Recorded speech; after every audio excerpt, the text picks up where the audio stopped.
یہاں پہ بھی ذکر ہے کہ اللہ شرماتا نہیں ہے کہ وہ مچھر جیسی چھوٹی چیز کی بھی مثال دے دے، اور یہ تینوں گروہ اس ایک ہی مثال سے تینوں گروہ اپنے ظرف اپنے عقیدے کے مطابق ریئیکٹ کرتے ہیں۔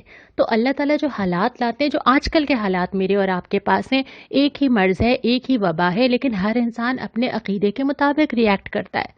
کوئی ہے جو اللہ پہ بھروسہ کرتا ہے، کوئی ہے جو اللہ کے وجود سے منکر ہو جاتا ہے، ایک ہی مثال سے۔ تو قرآن کی آیات بھی ہر ایک کے دل میں اس طرح اثر نہیں کرتی، اور اب جب ہم قرآن پڑھنے بیٹھے ہیں تو ہمیں اللہ سے دعا مانگنی چاہیے کہ اللہ اس قرآن کو ہمارے دلوں میں اتار دے۔ اور اس کے بعد پھر حضرت آدم کی تشکیل کا پورا واقعہ ہے کہ اللہ تعالیٰ نے ان کو، حضرت آدم کو بنایا، لیکن عبادت فرشتے بھی کر رہے تھے۔ اللہ تعالیٰ نے ان کو خلیفہ بنایا، اور خلیفہ اس لیے بنایا کہ وہ اللہ کی زمین پہ اللہ کا نظام قائم کریں، اللہ کی زمین میں اللہ کی کبریائی کو قائم کریں۔ اور اس کے بعد پھر ہم دوسرے ربع کی طرف چلتے ہیں۔ دوسرے ربع میں اللہ تعالیٰ نے بنی اسرائیل سے خطاب کیا ہے۔ بظاہر تو نظر آتا ہے کہ اللہ تعالیٰ ایک ایسی قوم سے مخاطب ہیں جو اس زمانے میں ہوا کرتی تھی، لیکن اگر ہم اس کا تفصیل سے جائزہ لیں تو ایک امت کو معزول کیا جا رہا ہے اور دوسری امت کی تقرری کی جا رہی ہے۔ بنی اسرائیل کو اللہ تعالیٰ نے، جس طرح حضرت آدم سے اللہ تعالیٰ نے فرمایا تھا کہ زمین پہ جاؤ اور جو ہدایت ہے اس کی پیروی کرنا، اللہ تعالیٰ نے اس کتاب کو قائم کرنے کا کام بنی اسرائیل کو دیا، اور جب بنی اسرائیل نے اس پہ عمل نہ کیا تو پھر امت محمدی صلی اللہ علیہ وسلم کو وہ کام دے دیا گیا۔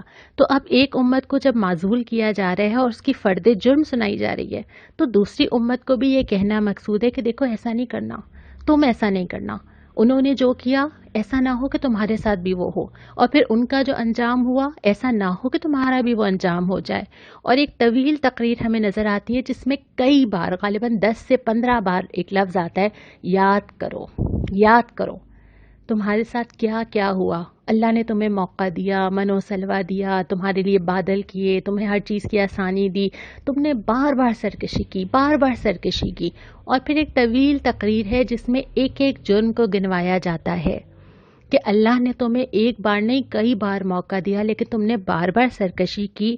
تو اس کے بعد پھر جو تیسرا ربع آتا ہے، پھر روئے سخن مڑتا ہے مسلمانوں کی طرف۔ اے مسلمانوں، یہ جو بنی اسرائیل نے بہت سارے سرکشی کی مثالیں قائم کی ہیں، اس کے بعد اللہ تمہاری طرف مڑ رہا ہے اور وہ کتاب اور وہ کام تمہیں دے رہا ہے۔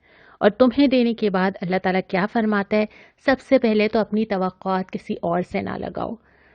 یہ یہود ہوں، یہ نصارہ ہوں، یہ تم سے راضی نہیں ہوں گے جب تک تم ان کے راستے پہ نہ چلو، اور ان سے کوئی توقعات نہ لگاؤ۔ تمہیں لگتا ہے کہ اب بھی یہ تمہارے ساتھ چلیں گے، اب جو کام تمہیں دیا جا رہا ہے وہ تم نے ہی کرنا ہے۔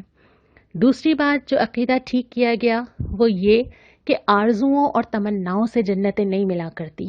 میں چاہتی ہوں کہ میں جنت میں داخل ہو جاؤں، میں چاہتی ہوں کہ اللہ کے نبی میری سفارش کریں، میں چاہتی ہوں کہ مجھے جنت الفردوس اور اعلیٰ مقام ملے۔ کیسے؟ آرزوؤں سے نہیں ملے گا، یہ اللہ کی طے کی ہوئی بات ہے۔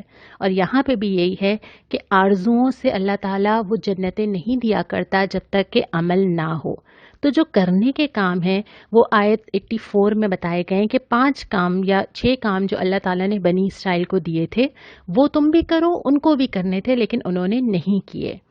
اور جو فرد جرم اللہ تعالیٰ نے ان کے اوپر عائد کی کہ تم نے کیا کیا کیا، وہ اس ربع میں ہمیں تفصیل کے ساتھ ملتی ہے، جس میں سے اہم چیزیں یہ ہیں کہ ظلم اور زیادتی کے خلاف آواز اٹھانے کے بجائے جتھے بندی کر لی، نسل پرستی میں پڑے رہے کہ اگر نبی ہماری قوم میں آئے گا تو ہم مانیں گے ورنہ نہیں مانیں گے، اپنے ہی بھائی بندوں کو قتل کیا، دنیا کی ایسی ہرس کہ بس دنیا حاصل ہو اور مزید ہوتی چلی جائے۔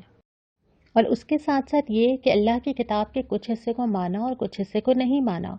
یہ کہہ دیا کہ جو ہمیں آسان لگے گا، جو ہمارے لیے فیزیبل ہوگا، جس کے لیے ہمیں کوئی مشکل نہ اٹھانی پڑے، وہاں تک تو ٹھیک ہے، نماز، روزہ، حج، انفرادی عبادت ٹھیک ہے، لیکن جو مشکل ہوگا وہ ہم نہیں مانیں گے۔ اور اس کے بعد یہ کہ آخرت کو دنیا کے بدلے بیچ دیا، یعنی کہ اللہ تعالیٰ نے کہا تھا کہ آخرت کماؤ، تم نے چھوٹے چھوٹے فائدوں کے لیے آخرت کو اپنے ہاتھ سے جانے دیا اور دنیا کما لی۔ اس کے ساتھ ساتھ پھر جادوگری، شارٹ کٹس، جن چیزوں سے اللہ تعالیٰ نے منع کیا تھا اس میں پڑ گئے۔ پھر اس کے بعد اللہ تعالیٰ کے احکام کو بدل ہی ڈالا، اللہ نے جو کہا تھا اس کو چھپا دیا، لفظ بدل ڈالے، اس کی تشریح کچھ اور طرح کر لی، اپنے مطلب کے لیے الفاظ میں رد و بدل کر لیا، رسول کی مخالفت کی۔ رسول سے محبت تو کی ہے، یعنی رسول کے نام پہ شاید آنکھوں کو بھی چوما ہے، لیکن جس کام کے لیے رسول آیا تھا اس کو پس پش ڈال دیا. جس چیز کے لیے رسول نے اپنی پوری زندگی کھلائی تھی اس کو کہیں اہمیت نہ دی، اور پھر اپنی خواہش نفس کی پیروی میں پڑ گئے. جو میرا دل چاہتا ہے، جو میں کرنا چاہتی ہوں، جو مجھے پسند ہے، جو مجھے چاہیے، جہاں مجھے وقت لگانا ہے، اپنی خواہش نفس کو خدا بنا کر کھڑا کر دیا. اور پھر آخر میں جو چوتھا ربع ہے اس میں اللہ تعالیٰ نے اس پورے پارے میں جو کچھ پڑھایا گیا اس کا خلاصہ دیا ہے کہ دیکھو، جو بھلائی بھیجو گے اللہ کیا موجود پاؤ گے، جو دو گے وہی واپس ملے گا.